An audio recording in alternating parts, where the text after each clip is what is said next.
మహారాణులు ముగ్గురు గర్భవతులయ్యారన్న విషయం తెలిసి దశరథుడు ఆనందపులకిత హృదయుడయ్యాడు.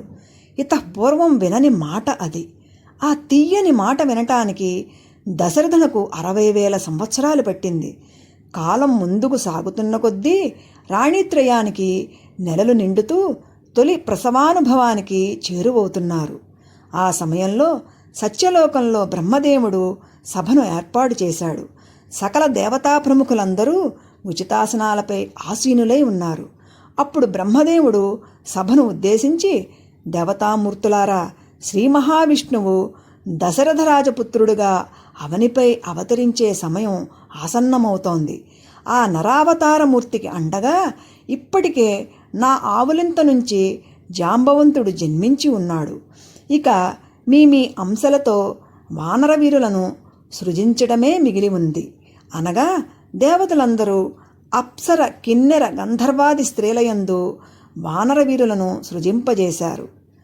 దేవేంద్రాంశతో మహేంద్రగిరి సన్నిభదేహంతో వాలి, ఆదిత్యాంశతో మాధ్యందిన భానుమండల సమతేజంతో సుగ్రీవుడు, బృహస్పతి అంశతో తారుడు, కుబేరాంశతో గంధమాధనుడు, విశ్వకర్మతనయుడుగా నలుడు, హోమాగ్ని సదృశ తేజంతో నీలుడు, అశ్వినీ దేవతల అంశంతో మైందుడు దివిదుడు, వరుణాంశతో సుషేనుడు, పర్జన్యుని అంశతో శరభుడు, రుద్రాంశతో వాయుదేవుని ఔరసపుత్రుడుగా అంజనాగర్భ సంజనితునిగా హనుమంతుడు, తక్కిన దేవతాంశలతో కోట్లాది వానర భల్లూక వీరులు జన్మించారు.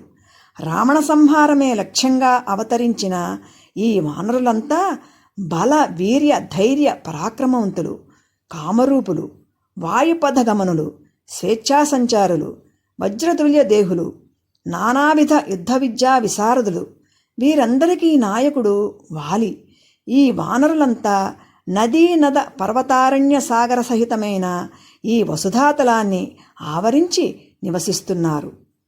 కాలగమనానికి అలసట ఉండదు కనుక అదే వేగంతో 6 ఋతువులను అధిగమించి సుగంధ సంభరిత కుసుమ సౌందర్య దర్శనాభిలాషతో వసంత ఋతువులోకి అడుగుపెట్టింది. పుష్ప మకరంద పానాసక్తులైన తుమ్మెదల ఝుంకారాలతో ప్రతిధ్వనించే చైత్రమాసంలో పునర్వసు నక్షత్రయుక్త నవమి తిథియందు రవి కుజ గురు శుక్ర శనిగ్రహాలు తమ తమ ఉచ్చక్షేత్రములయందు ఉండగా చంద్రునితో కలిసి బృహస్పతి కర్కాటక లగ్నమందున్న శుభ సమయంలో సకల జగన్నాథుడు, సర్వలోక నమస్కృతుడు, సమస్త శుభలక్షణ సంపన్నుడు అయిన శ్రీరాముడు ఇక్ష్వాకు వంశవర్ధనుడుగా కౌసల్యాగర్భవాసాన జన్మించాడు. తర్వాత పుష్యమీ నక్షత్రయుక్త నవమి తిథియందు మీనలగ్నంలో కైకేయీదేవికి భరతుడు, మరునాడు ఆశ్లేష నక్షత్రయుక్త దశమి తిథియందు కర్కాటక లగ్నంలో మధ్యాహ్న సమయమందు సుమిత్రాదేవికి లక్ష్మణ శత్రుఘ్నులు జన్మించారు.